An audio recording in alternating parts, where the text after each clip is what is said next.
Alors bonjour, mon nom est Nicole Galland, je suis professeure-chercheur titulaire à l'INRS. L'INRS, c'est une université du Québec qui offre des programmes de 2e et 3e cycle en recherche. Alors moi, je suis originaire du Nouveau-Brunswick, donc j'ai commencé par 12 ans d'école et puis 4 ans de bac. Au début du bac, j'ai cherché un peu, donc j'ai commencé en art dramatique et ensuite j'ai fait de la science politique et de la littérature anglaise. Et ensuite, je suis restée en sciences politiques pour la maîtrise à l'Université Laval, pour une année au DEA en France, à l'Institut d'études politiques de Grenoble, puis ensuite pour le doctorat que j'ai fait également à l'Université Laval. Et ensuite, j'ai fait 2 ans de postdoctorat à l'Université d'Ottawa, avant de devenir professeur de sciences politiques, d'abord à l'Université de Moncton au Nouveau-Brunswick, dont je suis originaire, et puis depuis 2008, je suis professeur-chercheur à l'INRS.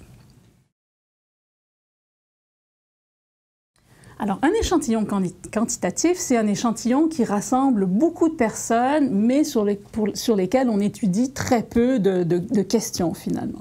La plus grande enquête que moi j'ai faite, elle avait 3000 répondants, et on avait à peu près 45 questions pour ces 3000 répondants. C'était sur des questions sur les représentations de la nation et les représentations de l'immigration. C'était un échantillon qu'on appelle de type probabiliste, c'est-à-dire où on essaye d'avoir une représentativité statistique, c'est-à-dire qu'on essaye de prendre la population d'ensemble et d'en faire comme une mini-version sur les 3000 répondants qui ressemble à la population d'ensemble qu'on veut étudier.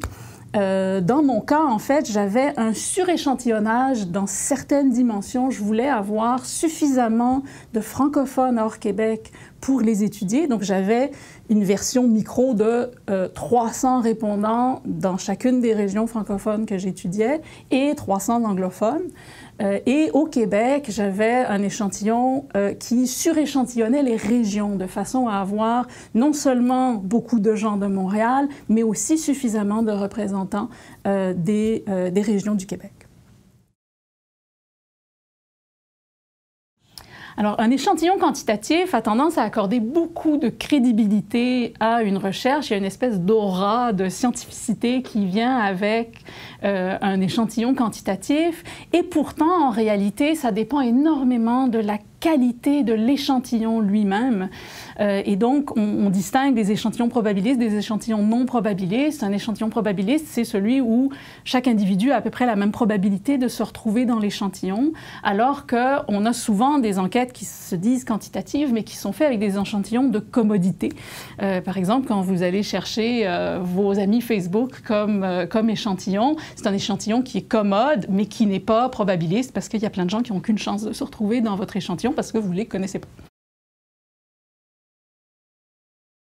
Les chercheurs en sciences humaines ou en sciences sociales, me semble, ont besoin de 4 grandes caractéristiques. La première, c'est la rigueur et la précision, d'être conscient des limites de ce qu'on fait, de le faire le mieux possible, mais de réfléchir à ces limites-là constamment. La deuxième, c'est la nuance.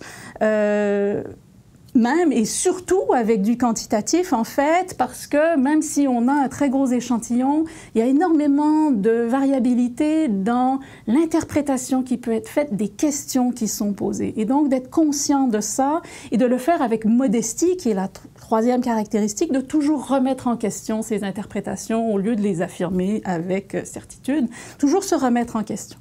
Et je dirais la quatrième, en sciences humaines, c'est une capacité d'empathie, essayer de réussir à se mettre dans la peau de l'autre et en même temps de savoir toujours qu'on ne le fait peut-être pas bien et donc d'être toujours en remise en question sur ça.